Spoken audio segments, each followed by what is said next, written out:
بسم الله الرحمن الرحيم والشمس وضحاها والقمر إذا تلاها والنهار إذا جلاها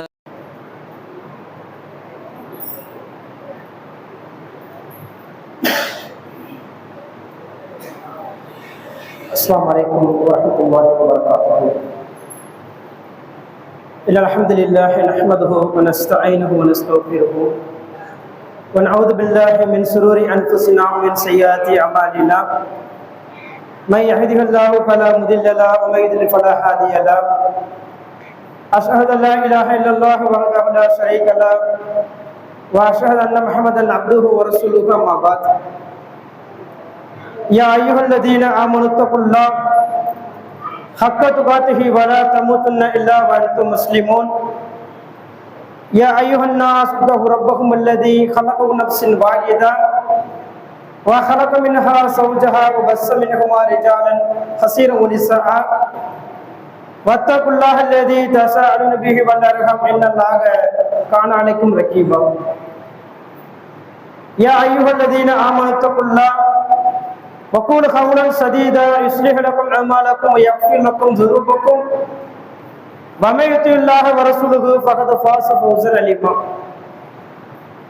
அகிலங்கள் அனைத்தையும் படைத்து பரிபக்குவப்படுத்துகின்ற ஏக நாயனை போற்றியும் மனிதர்கள் வழிகேடும் போதெல்லாம் அவர்களை நேர்வழிப்படுத்துவதற்காக அந்த ஏக இறைவனால் அருளப்பெற்ற அனைத்து நபிமார்கள் மீதும் நல்லடியார்கள் மீதும் குறிப்பாக இந்த ஜும்மாவுடைய கடமையை நிறைவேற்றுவதற்காக வந்திருக்கக்கூடிய நம் அனைவரின் மீதும் ஏக இறைவனின் சாந்தியும் சமாதானமும் என்றென்றும் நின்றமாக என்று இறைவனிடத்திலே பிரார்த்தித்தவனாக ஜும்மா உரையினை ஆரம்பம் செய்கின்றேன்.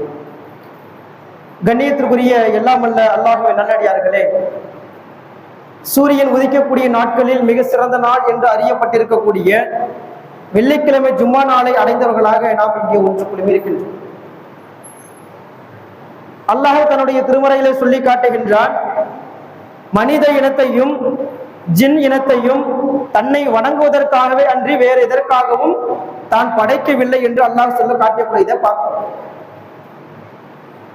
இப்படி மனிதன் அல்லாஹுவை வணங்குவதில் சரியான முறையை கடைபிடிக்க வேண்டும் என்பதில் நபிகள் நாயகம் ஸல்லல்லாஹு அலைஹி வஸல்லம் அவர்கள் நமக்கு பல்வேறு வழிகளில் இந்த மரணத்திற்கு பிறகாக நமக்கு என்னென்ன விஷயங்கள் எல்லாம் கிடைக்க இருக்கின்றது, மறுமையில் நம்முடைய முதன்மை இலக்காக இருக்கக்கூடிய அந்த சொர்க்கத்தை நாம் அடைய வேண்டும் என்று சொன்னால் இந்த உலகத்தில் நாம் என்னென்ன காரியங்களில் சரியான முறையில் ஈடுபட வேண்டும் என்பதை நபிகள் நாயகம் ஸல்லல்லாஹு அலைஹி வஸல்லம் அவர்கள் பல்வேறு சந்தர்ப்பங்களில் நமக்கு என்ன செய்கின்றார்கள், அதிகமாகவே பாடம் எடுத்திருக்கின்றார்கள் என்பதை சொல்ல வேண்டும்.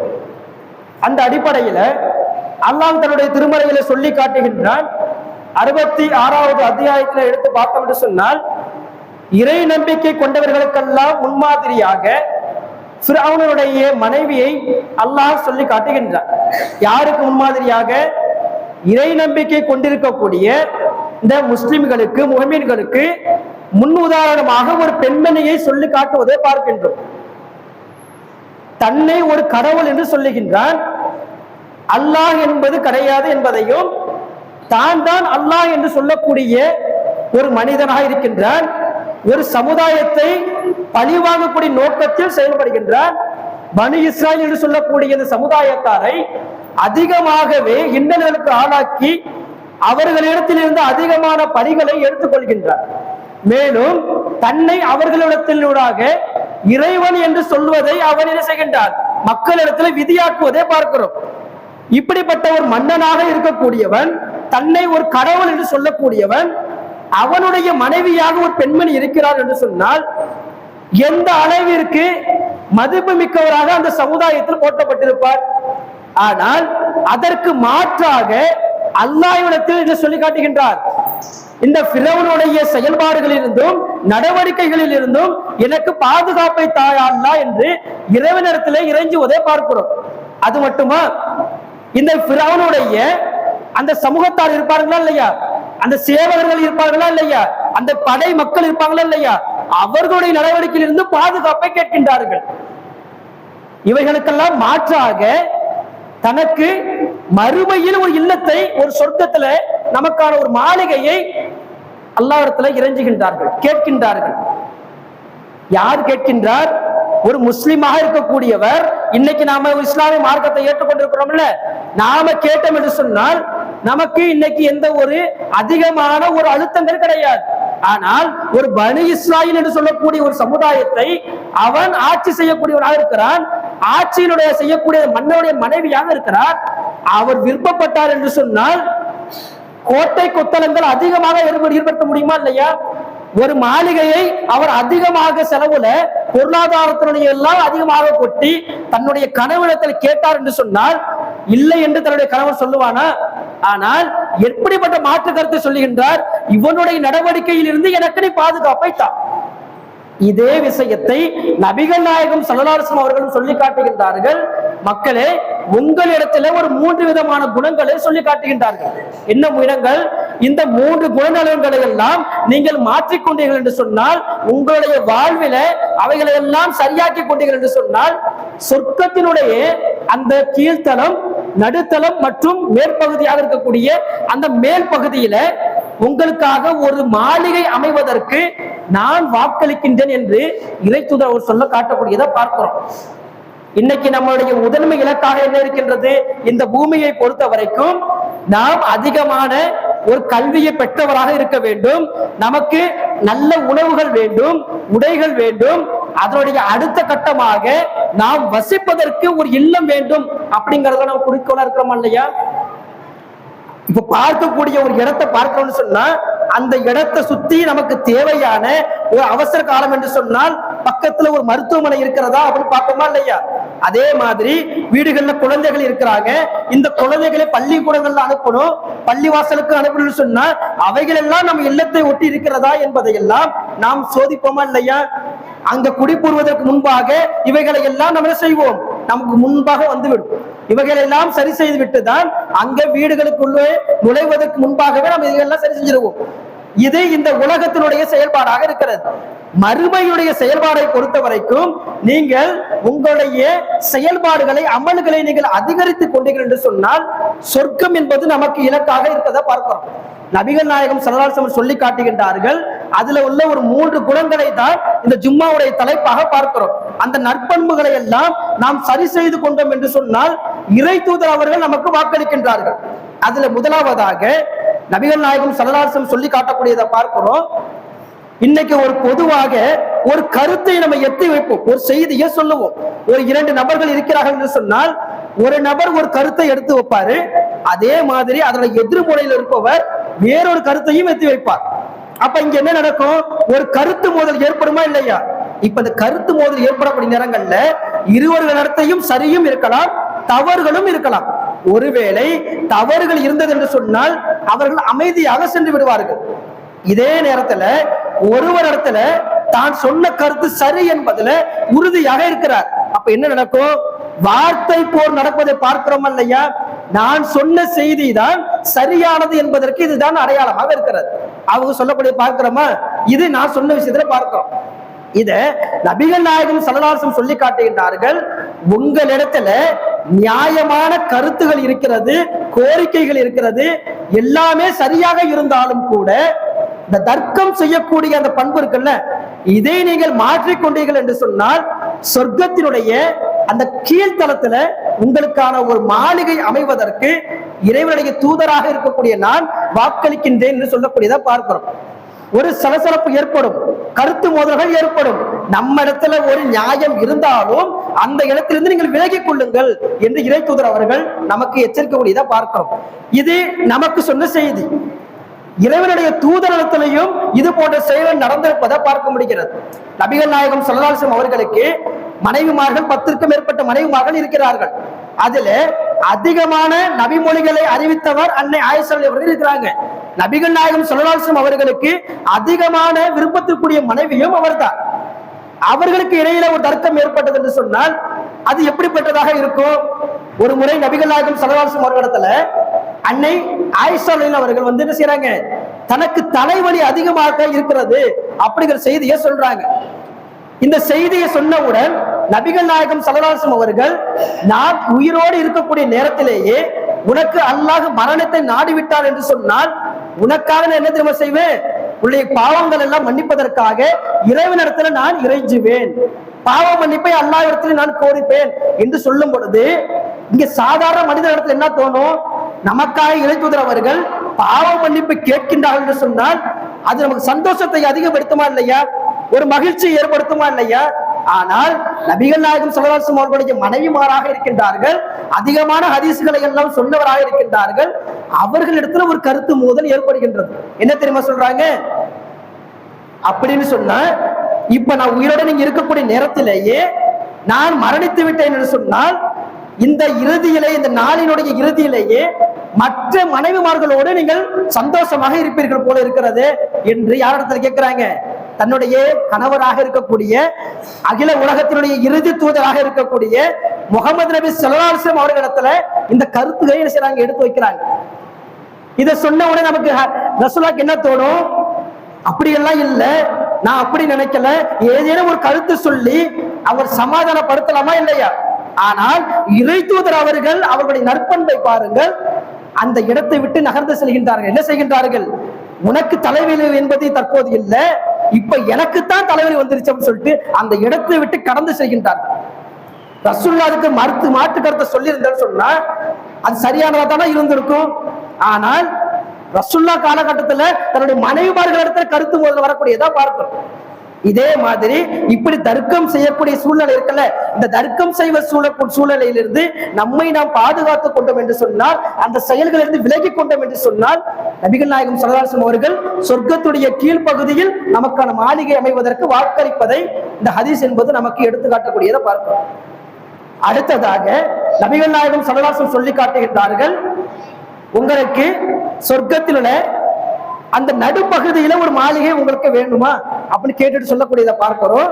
அப்படி என்றால் நீங்கள் விளையாட்டிற்கு கூட பொய் சொல்லக்கூடிய தன்மை இருக்குல்ல, அதுல இருந்து நீங்க விலகி கொள்ளுங்கள். என்ன செய்யணுமா? நீங்க விளையாட்டிற்கு கூட பொய் சொல்லக்கூடிய மக்களாக இருந்து விடக்கூடாது. ஏனென்று சொன்னால் நபிகள் நாயகம் ஸல்லல்லாஹு அலைஹி வஸல்லம் சொல்லி காட்டுகின்றார்கள், இந்த பொய்ன்னு சொல்லக்கூடிய இந்த செயல் இருக்குல்ல, இந்த பண்பு என்பது உங்களை நரகத்திற்கு அழைத்து செல்லக்கூடிய நிலைமைக்கு விட்டுவிடும்.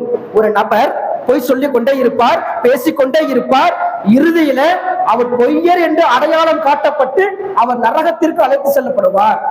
அதற்கு மாற்று கருத்தா நாம் என்ன செய்யணும்? உண்மை பேசுங்கள். உண்மை என்பது உங்களுக்கு நன்மையை வழிவகுக்கக்கூடியதாக இருக்கிறது. இந்த நன்மை என்பது உங்களை சொர்க்கத்திற்கு அழைத்து செல்லக்கூடிய செயலாக இருக்கிறது என்பதை நபிகள் நாயகம் ஸல்லல்லாஹு அலைஹி வஸல்லம் அவர்கள் நமக்கு அறிவுறுத்தக்கூடியதை பார்ப்போம். அடுத்த நபிகள் சொல்லத்துல சஹாபாக்கள் எல்லாம் குழுமி இருக்கக்கூடிய நேரத்துல சஹாபாக்கள் நபிகள் நாயகம் ஸல்லல்லாஹு அலைஹி வஸல்லம் அவர்களை பார்த்து ஒரு நாள் கேட்கிறாங்க, யா ரசூலுல்லாஹ், நீங்கள் இறைவனுடைய தூதராக இருக்கின்றீர்கள், இறைவனுடைய செய்திகளை எல்லாம் எங்களுக்கு சொல்லிக் கொடுக்கின்றீர்கள், ஒரு போர்க்களம் என்று வந்துவிட்டது என்று சொன்னால் அங்கே தளபதியாக பொறுப்பை ஏற்றுக்கொள்ளக்கூடியதாக இருக்கின்றீர்கள், இவ்வளவு சிரமங்கள் இருந்தும் கூட நீங்கள் எங்களிடத்தில் நகைச்சுவையாக பேசுகின்றீர்களே என்று கேட்கும் பொழுது நபிகள் நாயகம் ஸல்லல்லாஹு அலைஹி வஸல்லம் சொல்லி காட்டுகின்றார்கள், நான் நகைச்சுவையாக பேசவும் செய்கின்றேன், ஆனால் ஒருபோதும் பொய் சொல்லக்கூடிய நன்மை, இந்த தீமையான விஷயத்துல நான் என்னை ஈடுபடுத்திக் கொள்வதில்லை என்று சொல்லக்கூடியதை பார்ப்போம். இப்படி விளையாட்டிற்கு கூட நீங்க பொய் பேசுவதை விலகிக் கொள்கிறேன் என்று சொன்னால் நபிகள் நாயகம் ஸல்லல்லாஹு அலைஹி வஸல்லம் அவர்கள் வாக்களிப்பது போல நமக்கு சொர்க்கத்தினுடைய நடுப்பகுதியில் மாளிகை அமைவதற்கு இறைத்தூதர் அவர்கள் வாக்களிக்கக்கூடியதை பார்க்கிறோம். இறுதியாக நபிகள் நாயகம் ஸல்லல்லாஹு அலைஹி வஸல்லம் அவர்கள் சொல்லக்கூடிய செய்தி இறுதியாக இருக்கிறது, இந்த சொர்க்கத்தினுடைய அந்த இடத்துல மாளிகையில உங்களுக்கு மேல் தளத்துல உங்களுக்கான ஒரு இல்லம் அமைய வேண்டும் என்று நீங்கள் விரும்புகிறீர்கள் என்று சொன்னால் உங்களுடைய அந்த குணநலன்களை மாற்றிக்கொள்ளுங்கள் என்று இறைத்தூதர் அவர்கள் சொல்லக்கூடியதை பார்ப்போம். இன்னைக்கு நம்ம இடத்துல இந்த குணநலன்களை மாற்றிக்கொள்வதில் பல்வேறு நேரங்களில் கொஞ்சம் கஷ்டம் ஏற்படும். என்ன செய்வாரு? மற்றவரை பற்றி புறம் பேசக்கூடிய அந்த தன்மையில திளைத்திருப்பார், திடீரென்று கோபம் வரக்கூடிய அந்த சிந்தனைகளையும் இருப்பார், மற்றவரை பற்றி பேசக்கூடியது இன்னும் பல்வேறு விஷயங்கள் என்ன செய்வார்? தன்னை ஈடுபடுத்திக் கொண்டே இருப்பார். நன்மையான காரியங்களில் இருந்து விலகி கொண்டு மற்ற தவறான காரியங்களிலிருந்து என்ன செய்வார்? அதிகமாக தன்னை ஈடுபடுத்திக் கொள்ளக்கூடியவர்களாக இருப்பார். அப்படிப்பட்ட நிலைமையிலிருந்து எங்களை மாற்றிக்கொள்ளுங்கள் என்று சொல்லக்கூடியதை பார்த்தோம். அதற்கு நபிகள் நாயகம் ஸல்லல்லாஹு அலைஹி வஸல்லம் அவர்கள் காலகட்டத்தில் ஒரு சம்பவம் ஒன்று நிகழ்வதை பாருங்கள். நஜ்து என்று சொல்லக்கூடிய ஒரு பகுதிக்கு நபிகள் நாயகம் ஸல்லல்லாஹு அலைஹி வஸல்லம் அவர்கள் ஒரு குதிரைப்படை ஒன்றை அனுப்பி வைப்பார்கள். குதிரைப்படை ஒன்றை அனுப்பி வைத்து அங்கே இருக்கக்கூடிய ஒரு மனிதரை கைது செய்து வர வேண்டும் என்பதுதான் அவர்களுக்கு இடப்பட்ட ஒரு கட்டளையாக இருக்கிறது. அந்த நபரை கைது செய்து வந்து விட்டாச்சு. என்ன செய்யறாங்க? ரசூல்கிட்ட கொண்டு விட்டுட்டாங்க. ரசூல்லா இவரை கட்டி என்ன செய்யுங்க, அந்த பள்ளிவாசலுடைய தூண்கள்ல ஒரு தூண்ல கட்டி விடுங்கள் என்று சொல்கிறார்கள். கட்டி முடித்தவுடன் அவர் இடத்துல விசாரணை என்பது தொடங்குவதை பாருங்கள். எந்த அளவிற்கு என்று சொன்னால், அந்த மனிதர் இருக்கிறாரல்ல, அந்த மனிதர் என்ன நினைத்தார் என்பதை இறுதியில் சொல்கிறேன். அதற்கு முன்பாக நடந்த சம்பவம் தான் இதுல முக்கியமான விஷயமாக இருக்கிறது. என்ன நடக்கிறது? அந்த மனிதர் கட்டப்பட்டு இருக்கின்றார். அந்த மனிதரிடத்துல வந்து நபிகள் நாயகம் ஸல்லல்லாஹு அலைஹி வஸல்லம் அவர்கள் கேட்கின்றாங்க. ஒரு உரையாடல் நடைபெறுகிறது. அந்த மனிதரை பார்த்து கேட்கக்கூடிய செய்தியை பாருங்க. உன்னை இங்க கைது செய்து இங்க வந்து கட்டி போட்டிருக்கோம். இப்போ உன்ன இடத்துல சொல்லக்கூடிய அந்த தண்டனையை பற்றி நீ என்ன நினைக்கிற என்று கேட்கும் பொழுது அந்த கைதி சொல்லக்கூடிய செய்தியை பாருங்கள். அந்த மனிதர் கொலை குற்றத்திற்கு உட்பட்டவராக இருக்கிறார். மரண தண்டனை நிறைவேற்றப்பட வேண்டிய ஒரு சட்டத்துல அவர் இருப்பதாக சொல்லப்படுகிறது. என்ன நடக்கிறது?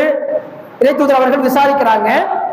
இப்ப நான் சொல்ல போற அந்த தண்டனை பத்தி நீ என்ன கேட்கும் பொழுது, நீங்கள் சொல்லக்கூடிய அந்த தண்டனையை ஒரு மரண தண்டனை தான் என்று சொன்னீங்கன்னு சொன்னா அதற்கு உரிய ஒரு மனிதராகத்தான் நான் இருக்கிறேன். அப்படிப்பட்ட அந்த குற்றத்தை தான் நான் செய்திருக்கிறேன். ஒருவேளை நீங்கள் என்னை மன்னித்து விட்டீர்கள் என்று சொன்னால் நன்மை செய்வோர்கள் ஒருவராக நான் என்னை இணைத்துக் கொள்வேன் என்று சொல்லக்கூடியதை பார்ப்போம். ரசூல் என்ன செய்றாங்க? இந்த உரையாடலுக்கு பிறகாக கடந்து சென்று விடுகின்றார்கள். மறுநாள் வருகின்றார்கள். அதே மாதிரியான விசாரணை நடைபெறுகின்றது. இதே பதில் கிடைக்கின்றது. மூன்றாவது நாளும் வருகின்றார்கள். இதே கேள்வி உரையாடல் நடைபெறுகிறது. அதே பதிலும் கிடைக்கின்றது. கிடைத்தவுடன் ரசூல் என்ன செய்றாங்க? இவருடைய கட்டை நீங்கள் அவிழ்த்தி விடுங்கள் என்று சொல்ல காட்டப்படுகிறது. அந்த கைது செய்யப்பட்ட அந்த கைதியோட கட்டை அவிழ்த்து விட்டவுடன் உடனே என்ன செய்கிறார்? எதிரில் இருக்கக்கூடிய அந்த தோட்டத்தில் உண்டாக சென்று குளித்து விட்டு ஒளி செய்து விட்டு என்ன செய்கின்றார்? இறை தூதரை பார்த்து இஸ்லாமிய மார்க்கத்தை ஏற்றுக்கொள்கின்றார். இந்த மனிதர் ஏற்றுக்கொண்டார்ல, இதற்கு முன்பாக இவருடைய நிலை எப்படிப்பட்டதாக இருந்ததுதான் அது பார்க்க வேண்டிய சூழல். ஏன் தெரியுமா? ரசூலுல்லாஹ் செய்தி சொல்லி காட்டுகின்றார். யார் ரசூலுல்லாஹ், இன்று நான் இந்த இஸ்லாமிய மார்க்கத்தை நான் ஏற்றுக்கொண்டேன். இதற்கு முன்பாக இந்த உலகத்திலேயே எனக்கு பிடிக்காத ஒரு மார்க்கம் என்று ஒன்று இருந்தது என்று சொன்னால் அதை நீங்கள் கொண்டு வந்திருக்கக்கூடிய இந்த இஸ்லாமிய மார்க்கம் தான். இந்த உலகத்திலேயே எனக்கு பிடிக்காத ஒரு முகம் ஒன்று இருக்குன்னு சொன்னால் அது உங்களுடைய முகம்தான். அதே மாதிரி எனக்கு பிடிக்காத ஒரு ஊர் இருக்குன்னு சொன்னா நீங்கள் பிறந்த அந்த மக்கா தான் என்று சொல்லி காட்டுகின்றார். இப்ப எப்படிப்பட்ட நிலைமை தெரியுமா? அப்படியே மாற்றமாக இருக்கிறது. என்ன செய்யறேன்? இஸ்லாத்தை ஏற்றுக்கொண்டேன். எனக்கு உங்கள் முகத்தை தவிர எந்த முகம் பிடிக்கல. நீங்கள் பிறந்த ஊர் தான் எனக்கு அதிகமாக பிடிச்சிருக்கிறது. நான் உம்ரா செல்லணும், கோரிக்கை வைப்பதை பார்க்க முடியும். எந்த அளவிற்கு ரசூலுல்லாஹ் ஒரு கைதியின் இடத்துல நடந்து கொண்ட அந்த பண்பு என்பது, அந்த குணநலன்கள் என்பது, ஒரு மனிதர் இஸ்லாத்தை ஏற்றுக்கொள்கின்றார். இஸ்லாத்தை ஏற்றுக்கொண்டதோடு மட்டுமல்லாமல் உம்ரா செய்வதற்கும் அவர் துணிகின்றார். எப்படிப்பட்ட சூழ்நிலை தெரியுமா? அந்த உம்ரா செல்லக்கூடிய சூழ்நிலை என்பது இன்னும் மக்கால வெற்றி கொள்ளலாம் படல. அந்த நேரத்தில் எப்படிப்பட்ட சூழ்நிலையாக இருக்கும்? அதே நேரத்தில் அவருக்கான அனுமதி வழங்கப்படுகின்றது. உம்ரா செல்கின்றார். உம்ரா செல்லும் போது அங்கே பார்க்கின்றார் தன்னுடைய நண்பரை, பழைய நண்பரை பார்க்கிறார். பார்த்தவனை என்ன நடக்க தெரியுமா? அந்த நண்பர் பார்த்தவரை பார்த்து கேட்கிறாரு, என்ன ஆளே ஒரு மாற்றமா இருக்கீங்களே, இஸ்லாத்தை ஏற்றுக்கொண்டீங்களா? அவங்க உங்களை அடிமைப்படுத்தி இஸ்லாத்துக்குள்ள கொண்டு வர வச்சுட்டாங்களா அப்படின்னு கேட்டுட்டு சொல்லும் போது அந்த மனிதர் கைதியா இருந்தார்ல, இஸ்லாத்தை ஏற்றுக்கொண்டார்ல, அவர் சொல்லக்கூடிய செய்தியை பாருங்கள். நான் நீங்க சொல்லக்கூடிய கருத்துல தான் இருந்த ஆரம்பத்துல, என்று ரசூலுல்லாஹ்வை பார்த்தவுடன் அவரை பழகியவுடன் நான் இந்த இஸ்லாத்தை ஏற்றுக்கொண்டேன்.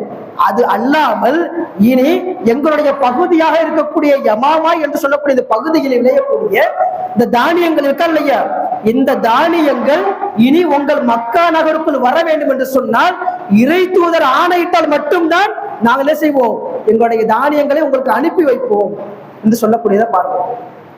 மனிதர் இஸ்லாத்தை ஏற்றுக்கொள்வதற்கு முன்னாடி எப்படி இருந்தாரு? தனக்கு இறை தூதரை பிடிக்காது, முகம் பிடிக்காது, அவர் பிறந்த ஊர் பிடிக்காது, அவர் என்ன கொண்டு வந்த மார்க்கம் பிடிக்காது.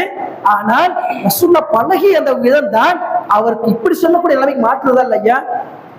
இது மாதிரி நம்மளுடைய அந்த குணநலன்களை எல்லாம் மாற்றிக்கொண்டோம் என்று சொன்னால் இறை தூதர் வாக்களிக்கின்றார்கள்.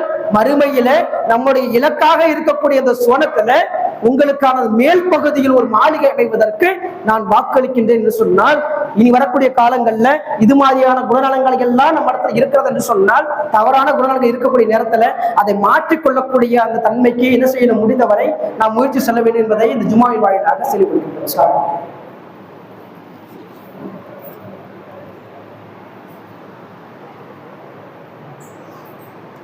அஸ்ஸலாமு அலைக்கும் வரஹ்மத்துல்லாஹி வபரகாத்துஹு. கண்ணியத்திற்குரிய எல்லாம் வல்ல அல்லாஹ்வின் நல்லடியார்களே, ஜும்மாவுடைய முதல் உரையில நற்பண்புகளும் மறுமையில் நமக்கு கிடைக்க இருக்கக்கூடிய அந்த சோனத்து மாளிகையில் பற்றிய அந்த 3 விதமான மாளிகைகள் பற்றி சொல்லப்பட்டது. இறுதியாக வந்த நபர்களுக்கு அது தெரிந்திருக்க வாய்ப்பில்லை. அந்த அடிப்படையில மீண்டும் ஒரு முறையாக சொல்லிக் கொள்கின்றோம், சுருக்கமாக சொல்லிக் கொள்கின்றோம். நபிகள் நாயகம் ஸல்லல்லாஹு அலைஹி வஸல்லம் அவர்கள் நமக்கு மறுமையில அந்த சுவனத்தில் உள்ள 3 தளங்கள்ல நமக்கான மாளிகை அமைவதற்கு வாக்களிக்கின்றார்கள். ஒரு 3 விதமான குணநலங்களை மாற்றிக்கொள்ள சொல்கின்றார்கள். அதுல கீழ்த்தளத்துல சுவனத்துல அந்த கீழ்த்தளத்துல உங்களுக்கு மாளிகை வேண்டும் என்று சொன்னால், உங்களுக்கு நியாயம் இருக்கக்கூடிய நேரத்தில் கூட தர்க்கம் செய்வதை தவிர்த்துக் கொள்ளுங்கள் என்று வாக்களிக்கின்றார். இரண்டாவதாக, விளையாட்டிற்கு கூட பொய் சொல்லக்கூடிய அந்த நிலையில் இருந்து விடாதீர்கள், அதை மாற்றிக்கொண்டீர்கள் என்று சொன்னால் சுவனத்தினுடைய நடுப்பகுதியில் மாளிகை அமைவதற்கு தான் வாக்களிப்பதாக சொல்லி காட்டுகின்றார். இறுதியாக, சுவனத்துடைய மேல் பகுதியில் நமக்கான வீடு வேண்டும் என்று சொன்னால் நீங்க உங்களுடைய குணநலன்களை அழகாக மாற்றிக்கொள்ளுங்கள் என்று சொல்லக்கூடியதை ஜும்மாவுடைய ஒரு முழுமையான செய்திகளை ஒரு சுருக்கமாக சொல்லிக் கொள்கிறோம். இந்த 2வது உரையை பொறுத்த வரைக்கும் நபிகள் நாயகம் ஸல்லல்லாஹு அலைஹி வஸல்லம் அவர்கள் நமக்கு பல்வேறு விதங்கள்ல அதிகமாக நல் அமல்களை பற்றி நமக்கு சொல்லி காட்டியிருக்கின்றார்கள். தொழுகையை பற்றி சொல்லியிருக்கிறாங்க, உம்ரா செய்வது, ஹஜ் செய்வது, இது மாதிரி பல்வேறு செயல்கள், சடங்குகள் இருக்கின்றன.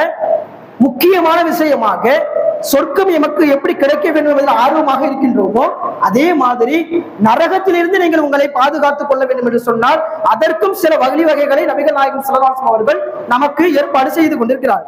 அந்த அடிப்படையில தான தர்மங்களை நீங்கள் அதிகமாக செய்வதன் மூலமாக நரகத்திலிருந்து உங்களை நீங்கள் பாதுகாத்துக் கொள்ளுங்கள். எந்த அளவிற்கு என்று சொன்னால், ஒரு பேரித்தம்பழத்தினுடைய அந்த சிறு துண்டையாவது நீங்க என்ன செய்யுங்க, தர்மமாக கொடுத்து அந்த நரக வேதனையிலிருந்து உங்களை நீங்கள் பாதுகாத்துக் கொள்ளுங்கள் என்று சொல்லக்கூடியதை பார்க்கிறோம். இந்த தான தர்மங்களை பொறுத்த வரைக்கும் அதிகமான செய்திகள் நம்ம அதிகமாக கேட்டுதான் இருப்போம். அதிகமான ஜும்மாவில் இந்த செய்திகள் சொல்லப்பட்டிருக்கும். இருந்தாலும் கூடுதலாக ஒரு சில செய்திகளை சொல்லிக் கொள்கின்றோம். நமக்கு என்ன அதிகமாக தோணும், ரசூலுல்லாஹ் சொன்ன அந்த ஒரு விஷயத்திற்காக ஒரு வசனம் ஒன்று இறங்கும். நீங்கள் எந்த விஷயத்தை அதிகமாக விரும்புகின்றீர்களோ அதிலிருந்து நீங்கள் செலவு செய்யாதவரை நன்மையில் நீங்க இருந்ததாக அர்த்தமே இல்லை அப்படிங்கிற வகையில அல்லாஹ் வசனத்தை இறக்குவான். நாம எதை அதிகமாக விரும்புகின்றோமோ அதிலிருந்து நீங்கள் தான தர்மம் செய்யுங்கள் என்று இறைக்குதல் நமக்கு சொல்லி காட்டுகின்றார். இந்த வசனம் இறங்கியவுடன் அபூ தல்ஹா ரலியல்லாஹு அவர்கள் தன்னுடைய பைருஹா என்று சொல்லக்கூடிய அந்த தோட்டத்தை அல்லாஹ்வுடைய பாதையில் தான தர்மமாக கொடுப்பதற்கு தயாராகி வருவார்கள். இந்த செய்தி அதிகமாக நமக்கு தெரிந்திருக்கும். அபூ தல்ஹா ரலியல்லாஹு அவர்களுடைய செய்தி என்பது அதிகமான செய்திகளாக இருந்தாலும் அவர் செல்வந்தராக இருந்தார். ஆனால் இன்னொரு செய்தியையும் நம்ம அதிகமாக தெரிந்து கொள்ள வேண்டும். சாத் பின் உபாதா என்று சொல்லக்கூடிய ஒரு நபித்தோழர் தான் வெளியில் சென்றிருக்கக்கூடிய நேரத்தில் தன்னுடைய தாய் மரணித்து விடுகின்றார்கள். மரணித்த செய்தியை கேட்டவுடன் இறை தூதர் அவரிடத்துல வந்து ஒரு செய்தியை கேட்கிறாங்க. யா ரசூலுல்லாஹ், என்னுடைய தாய் மரணித்து விட்டார்கள், அவருடைய மறுமை வாழ்க்கை பயனளிக்க வேண்டும் என்று சொன்னால் நான் ஏதாவது பணிகள் செய்யலாமா, ஏதாவது நல்லவர்கள் செய்யலாமா என்று கேட்கும் பொழுது இறை தூதர் அவர் செய்யறாங்க, தான தர்மங்களை செய்யுங்களேன் என்று சொல்லும் பொழுது, எப்படி அங்க அபூ தல்ஹா ரலியல்லாஹு அவர்கள் பைருஹா என்று சொல்லக்கூடிய தோட்டத்தை முன் வந்தாங்களோ, தர்மமாக கொடுப்பதற்கு முன் வந்தார்களோ, அதே மாதிரி இந்த சாத் பின் உபாதா என்று சொல்லக்கூடிய இந்த நபித்தோழர் மிஹ்ராப் என்று சொல்லக்கூடிய ஒரு தோட்டம் இவரிடத்திலையும் இருந்தது. என்ன செய்வாங்க, ரசூலுல்லாஹ் சொன்ன அந்த அடுத்த நொடியே தர்மமாக அதை கொடுத்து விடுவாங்க, அல்லாஹ்வோட பாதையில கொடுத்துருவாங்க. அன்றைய காலகட்டத்துல இந்த தான தர்மங்கள் செய்வதன் மூலமாக சொர்க்கம் எந்த அளவிற்கு அருகில் கிடைக்கும் என்பதுல நபித்தோழர்கள் அதிகமாக ஆழமாக அவர்களை தெரிந்தவர்களாக இருந்தார்கள். இன்றைய சூழ்நிலை நம்ம பார்க்கிறோமா, ஒரு பள்ளி வாசல் கட்டக்கூடிய நேரத்துல இன்னைக்கு நம்ம பார்க்கிறோம், சமுதாய சூழ்நிலையில எடுத்து பார்க்கும் பொழுது இன்னைக்கு இந்தியாவுடைய சூழ்நிலை எப்படிப்பட்டதாக இருக்கிறது. பள்ளி வாசலை அபகரிக்கக்கூடிய நிலைக்கக்கூடிய அந்த சூழ்நிலையில பார்க்கிறோமா இல்லையா. இந்த வக்ஃபு பிரச்சனை ஒரு பக்கம் போய்கிட்டு இருக்குது. பல்லாயிரக்கணக்கான ஆண்டுகளாக இருக்கக்கூடிய பள்ளி வாசல்களை எல்லாம் இடிக்கக்கூடிய சூழ்நிலையாக மற்ற நாடுகள்ல செய்திகளை பார்க்கிறோம். இஸ்லாமியர்கள் ஒடுக்கப்படக்கூடிய சூழ்நிலையும் பார்க்கிறோம். ஒரு பள்ளி வாசல் இடிக்கப்பட்டது என்று சொன்னால் நமக்கு கோபம் பொழுது என்ன செய்யறது, அதிகமாக எழக்கூடிய நிலைமையெல்லாம் பார்க்கிறோமா இல்லையா. அதே நேரத்துல இந்த ஒரு சூழ்நிலை, கோபம் என்பது நமக்கு இருக்கத்தான் செய்யும். அதே நேரத்துல பள்ளிவாசல் கட்டக்கூடிய ஒரு சூழ்நிலைக்கு மக்கள் வரார்கள் இல்லையா? ஒரு பக்கம் பள்ளிவாசல் அபகரிக்கப்படுது, சொத்துக்கள் சூறையாடப்படுகின்றது, இஸ்லாமியர்களுக்கான அந்த ஒரு தனி இடம் ஒதுக்கீடு என்பது மறுக்கப்படுகின்றது, பல்வேறு விஷயங்கள் வருகிறது இல்லையா? அதுக்கு மாற்று கருத்தாக பள்ளிவாசல எண்ணிக்கையை அதிகரிப்பதற்கு, இஸ்லாமிய மற்ற மார்க்க மக்களுக்கெல்லாம் எத்தி வைப்பதற்கு நாம என்ன செஞ்சிருக்கிறோம் அப்படிங்கறத ஒவ்வொருவரும் என்ன செய்யணும், நமக்குள்ள சுய பரிசோதனை செய்யக்கூடியவர்களாக இருக்க வேண்டும். அந்த அடிப்படையில தான் நபிகள் நாயகம் ஸல்லல்லாஹு அலைஹி வஸல்லம் அவர்கள் இந்த தர்மத்தை அதிகமாக தங்களுடைய சகோதரர்களுக்கு, தோழர்களுக்கு என்ன செய்தார்கள், அதிகமாக அறிவுறுத்தினார்கள். இந்த தான தர்மம் செய்யக்கூடிய நேரத்துல மட்டும் நமக்கு ஒரு சிந்தனை ஏற்படும். ஏன் தெரியுமா? அல்லாஹ்வே தன்னுடைய திருமறை சொல்லி காட்டுகின்றார். என்ன சூழ்நிலை என்று சொன்னால், இந்த தான தர்மங்கள் செய்யக்கூடிய நேரத்தில் ஒருத்தர் முன்வருகிறார் என்று சொன்னால், சைத்தான் என்ன செய்வான்னு சொன்னால், நீ இந்த தான தர்மத்தை செய்து விட்டாய் என்று சொன்னால் உனக்கு வறுமை வந்துருமே, உனக்கு கஷ்டம் வந்துடுமே, உன்னுடைய பொருளாதாரம் குறைந்து விடுமே அப்படிங்கிற சிந்தனைகள் எல்லாம் சைத்தான் நமக்கு போடுவான் என்பதை அல்லாஹ் சொல்லி காட்டுகின்றார். இந்த தான தர்மம் செய்யக்கூடிய நேரத்தில் தான் இந்த பிரச்சனை வரும். மற்ற நேரங்களில் பாருங்களேன், ஒரு டீ கடைக்கு போனோம்னு சொன்னா ஒரு 100 ரூபாய் 200 ரூபாய் செலவு பண்றதை பார்க்கவே மாட்டோம். ஆனால் இது மறுமை நம்முடைய முக்கிய இலக்கு என்னவா இருக்கிறது? இந்த உலகம் தான் நமக்கான நிரந்தர வீடா? கிடையாது. அப்ப நமக்கு நன்றாக தெரிந்து வைத்திருக்கின்றோம், மறுமை தான் நமக்கான முக்கியமான இலக்காக இருக்கிறது. அங்க சொர்க்கத்தில் செல்ல வேண்டும் என்பதை அதிகமாக விரும்பக்கூடியவர்களாக இருக்கிறோம். பல நேரங்கள்ல இந்த தான தர்மத்தை பொறுத்த வரைக்கும் பெண்கள் என்ன தெரியுமா செய்வாங்க, தங்களுடைய அணிகாணிகளை எல்லாம் எடுத்து இந்த தான தர்மங்களுக்கு ஈடுபடுத்தக்கூடியதை பார்க்கிறோம். ஏன் தெரியுமா? நிரந்தர ஒரு சொர்க்கமாக, நிரந்தர நன்மையாக அமைவதை பார்க்கிறோம். இந்த பள்ளிவாசல் கட்டுவதை பார்க்கக்கூடிய நேரத்துல, பள்ளிவாசலுக்கு தேவைப்படக்கூடிய பொருட்களை எல்லாம் செய்யக்கூடிய நேரத்துல சதக்கத்துல் ஜாரியா என்று சொல்லக்கூடிய அந்த நிரந்தர நன்மையை அடையக்கூடிய மக்களாக மாறுகின்றோம். நாம இன்னைக்கு இருப்போம், நாளைக்கு இருப்போம்னு தெரியாது. ஆனால் ஒரு பள்ளிவாசல் கட்டுவதற்கோ, பள்ளிவாசலுக்கு தேவைப்படக்கூடிய உபகரணங்களை எல்லாம் வாங்கி கொடுப்பதற்கோ ஒரு பொருளாதாரத்தை செலவித்து விட்டோம் என்று சொன்னால், அதை அந்த மக்கள் பயன்படுத்தக்கூடிய காலம் எல்லாம் அந்த நன்மையை நாம் என்ன செய்யணும், அதிகமாக அறுவடை செய்யக்கூடியதாக இருக்கிறோம். ஏன் தெரியுமா? மறுமையில எந்த ஒரு நிழலுமே இல்லாத சூழ்நிலையில அர்ஷனுடைய நிழலை அல்லாஹ் என்ன செய்கின்றான், ஒரு 7 நபர்களுக்கு தருவதை நாம் என்ன செய்யறோம், அதிகமாக தெரிந்திருக்கிறோம். அதுல நீங்கள் கொடுக்கக்கூடிய தான தர்மங்களை இடது கை கொடுக்கிறத வலது கைக்கு தெரியக்கூடாது. வலது கை கொடுத்துச்சுன்னு சொன்னா அது இடது கைக்கு தெரியக்கூடாது. அந்த அளவுக்கு நீங்க கொடுத்தீங்கன்னு சொன்னால் அர்ஷனுடைய நிழல் உங்களுக்கு என்ன செய்யப்படுகிறது, அல்லாஹ் கொடுப்பதாக வாக்களிக்கின்றார். அதே மாதிரி இன்னைக்கு நம்ம இடத்துல ஒரு சிந்தனை ஒண்ணு வரும். என்ன செய்வதற்குமா, ஒரு மனிதருக்கு ஒரு உதவி செய்வோம், ஏதோ ஒரு பொருளாதார உதவியோ இல்ல மற்ற உதவிகளையே செய்வோம். செய்து முடித்து விட்டு நம்ம இடத்துல ஒரு சிந்தனை ஒண்ணு வரும். என்ன செய்வாங்க, எனக்கா எல்லாருக்கும் துவா செய்யுங்கள அப்படின்னு கேட்கிற ஒரு தன்மை நம்ம இடத்துல இருக்கதானே செய்யுது. அந்த பண்பு இன்னும் மாறலாம் இல்லை. ஒரு பண்பை, ஒரு உதவி செய்வோம், அல்லாக்கா எனக்கு துவா செய்யுங்க அப்படின்னு சொல்லக்கூடிய ஒரு சிந்தனை இருக்கும். ஆனால் அவர்கள் நமக்காக செய்யத்தான் செய்வார்கள், அதுல மாற்று கருத்து கிடையாது. ஆனால் இதற்கு மாற்றாக மலக்குமார்கள் நமக்காக ஒரு பிரார்த்தனை செய்தார்கள் என்று சொன்னால் அது இன்னும் அதிகமான ஒரு நன்மையை பெற்று தரக்கூடியதாகத்தானே இருக்கும். அல்லாஹ் சொல்லி காட்டுகின்றான், ஒவ்வொரு தினமும் காலை நேரத்துல 2 மலக்குமார்களை அல்லாஹ் இறக்குகின்றான். இறக்கிவிட்டு ஒரு மலக்குமார் என்ன செய்யறாரு, மாணவர் யாரெல்லாம் அல்லாஹ்வுடைய பாதையில அதிகமாக தான தர்மங்கள் செய்கின்றாரோ அவர்களுக்கு இன்னும் நீ அதிகமாக வழங்கியா அல்லாஹ் என்று அந்த மலக்குமார் இறைவனிடத்துல பிரார்த்திக்கின்றார். ஒருவர் நன்மைக்காக செஞ்சிட்டாரா, அப்ப இன்னொரு மாணவருடைய பணிதான் என்ன, யார் ஒருவர் பொருளாதாரத்தை அந்த கொடுப்பதில்லை, தான தர்மமாக கொடுப்பதில்லை, யார் ஒருவர் சுருக்கி செய்கிறாரோ அவருக்கு நீயும் இந்த பொருளாதாரத்தை சுருக்கி விடியா அல்லாஹ் என்று வானவர் இறைவனிடத்துல கேட்கக்கூடிய பிரார்த்தனையை பார்ப்போம். அப்ப அந்த பொருளாதாரத்தை செலவு செய்யக்கூடிய நேரத்தில் நம்ம என்ன செய்யணும், அதிகமாக கொடுக்கக்கூடிய நன்மக்களாக இருக்கணும். அந்த அடிப்படையில இப்ப நம்ம நாகை மாவட்டத்தினுடைய மஞ்சக்கிளை என்று சொல்லக்கூடிய ஒரு கிளை நாம் கேள்விப்பட்டிருப்பீங்க. அதிகமான தாவ பணிகள் எல்லாம் செய்து கொண்டிருக்கின்றார்கள். கிட்டத்தட்ட ஒரு 13 வருடமாக இந்த பணிகள் நம்ம செஞ்சுக்கிட்டு இருக்கோம். பள்ளிவாசல் துவக்கப்பட்டு அந்த அடிப்படையில இப்ப என்ன சூழ்நிலை ஏற்பட்டுன்னு சொன்னால், ஒரு 14 லட்சத்துக்கு அந்த ஸ்டார்டிங்ல நமக்கு இருந்துச்சு. இப்ப என்ன நிலைமைன்னு சொன்னா, கட்டி முடிச்சதனுடைய விளைவாக பள்ளிவாசல் அதிகமாக பணிகள் செய்யக்கூடிய நேரத்துல முதல் தளத்தினுடைய அந்த செட்டு போட்டது அது இது சொல்லி ஒரு 4 லட்சம் ரூபாய் கடன் பட்டிருக்கக்கூடிய நிலைமையாக நம்ம இருக்கோம். அப்படிப்பட்ட நிலைமையில என்ன ஒரு சூழ்நிலைன்னு பாத்தீங்கன்னா, அதிகமாக பிரச்சனைன்னு சொன்னா 3 மாதத்திற்குள்ளாக இந்த நீங்க பணத்தை நீங்க வந்து ஒப்படைச்சிடணும் அப்படிங்கிற ஒரு நெருக்கடியான ஒரு சூழ்நிலையில தான் நம்ம என்ன செய்ய இருக்கோம். இப்ப இந்த கிளைகள்ல நம்ம தஞ்சை மாவட்டத்தில் வடக்கு மாவட்டத்தினுடைய கிளைகளுடைய அந்த பொருளாதாரத்தை வசூலிப்பதற்காக வந்திருக்கோம். அந்த அடிப்படையில அதிகமான தாவ பணி செய்யக்கூடிய ஒரு கிளையாக இருக்கிறது. எந்த அளவுன்னு சொன்னா, இந்த பள்ளிவாசல் அந்த இடத்துக்கு வந்த உடனே அந்த பள்ளிவாசல் இருக்கக்கூடிய பகுதி என்பது அதிகமான இந்துக்கள் இருக்கக்கூடிய மாற்று மத பிறமத சகோதரர்கள் இருக்கக்கூடிய ஒரு பகுதியாக இருக்கிறது. இந்த பகுதியை பொறுத்த வரைக்கும் அதிகமான மாற்று மத பிரமத சகோதரர்களுக்கு இந்த இஸ்லாத்தை எத்தி வைப்பதற்கான வாய்ப்பு என்பது பிரகாசமாக இருக்கிற. அந்த அடிப்படையில அதிகமான ஒரு தாவக்களமாக இந்த ஒரு பஞ்சு கிளை என்று சொல்லக்கூடிய இந்த கிளை அதிகமான பணிகள் செய்கிறாங்க. அதே ரத்த தானமாக இருக்கட்டும், இன்னும் பல்வேறு பணிகள் இந்த கிளையின் மூலமாக செய்யப்படுகிறது. இப்ப நமக்கு இருக்கக்கூடிய இந்த 4 லட்சம் கடன் என்று சொல்லக்கூடிய இந்த நிலையை பூர்த்தி செய்வதற்கு, நிறைவு செய்வதற்கு உங்களுடைய இந்த பொருளாதாரம் என்பது எங்களுக்கு தேவைக்கூடியதாக இருக்கிறது என்று நினைக்கிறோம். இந்த ஜும்மாவின் வாயிலாக சொல்லிக் கொள்கிறோம். அடுத்து கூடுதலான தான தர்ம செய்திகளாக நபிகள் நாயகம் ஸல்லல்லாஹு அலைஹி வஸல்லம் அவர்கள் தங்களுடைய சஹாபாக்களை பார்த்து ஒரு கேள்வி ஒன்று கேட்டுட்டார்கள். இந்த கேள்வின்னு சொன்னா, நீங்கள் இந்த தான தர்மங்களை செய்யறீங்க, அந்த தான தர்மங்கள் செய்வதில் நீங்க செய்யறதுல உங்களுக்கு விருப்பம் இருக்குமா, அல்லது உங்களுடைய பிள்ளைகள் செய்வதில் உங்களுக்கு விருப்பம் இருக்குமா என்று சஹாபாக்களை பார்த்து கேட்கிறாங்க. அப்ப சஹாபாக்கள் இடத்துல இருந்து ஒரு பதில் வருகின்றது, நாங்கள் தான தர்மம் செய்வதில் தான் நாங்க விரும்புறோம் அப்படின்னு சொல்லும் பொழுது ரசூலுல்லாஹ் சொல்லி காட்டுறாங்க, அப்ப உங்களுக்கு மரணம் வருவதற்கு முன்பாக நீங்க செஞ்சிடுங்க. குல்லு நஃப்ஸின் லாயிகத்துல் மௌத், ஒவ்வொரு ஆத்மாவும் இந்த மரணத்தை சுவைக்கக்கூடியவராக தான் இருக்கிறது. எல்லாருக்கும் மரணம் என்பது வரக்கூடியதாக இருக்கிறது. சென்ற ரமலான்ல இருந்திருப்பாங்க, இந்த ரமலான்ல இல்லாம இருந்திருப்பாங்க. சென்ற ஜும்மாவில் இருந்திருப்பவர்கள் இந்த ஜும்மாவில் இல்லாத சூழ்நிலை இருக்கும். சில நேரங்கள்ல சில வக்துகளுக்கு முன்பாக இருந்த நபர்களை கூட நம்ம என்ன செய்கின்றோம், இந்த பிரிவு என்பதை அல்லாஹ் ஏற்படுத்துகின்றான்.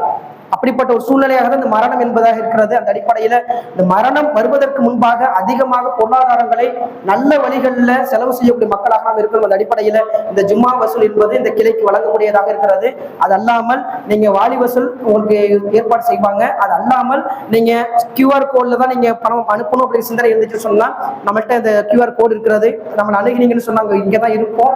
அந்த அடிப்படையில் நீங்க QR கோடை வந்து நீங்க ஸ்கேன் பண்ணி கூட இந்த பொருளாதாரத்தை கொடுத்து விடலாம். உங்களுடைய பெயர்களை சொல்லிவிட்டீர்கள் என்று சொன்னால் உங்களுக்கான ரசீதும் என்ன செய்யப்படும், அனுப்பப்பட்டுவிடும் என்பதை நம்ம ஜும்மா வாயிலாக சொல்லிவிடுகிறோம். இந்த செய்திகளை எல்லாம் கேள்விப்பட்ட செய்திகள் என்பது உங்களுக்கும் எனக்கும் பொதுவான செய்திகளாக இருக்கிறது.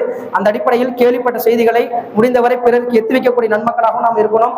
நாமளும் முதல்ல அதை பின்பற்றக்கூடிய மக்களாக இருக்கலாம் என்று சொல்லி இந்த ஜும்மாவுடைய உரையை நிறைவு செய்கின்றேன். வாஹிருதுவானா அல்ஹம்துலில்லாஹி ரப்பில் ஆலமீன். அஸ்ஸலாமு அலைக்கும் வரஹ்மத்துல்லாஹி வபரகாத்துஹு.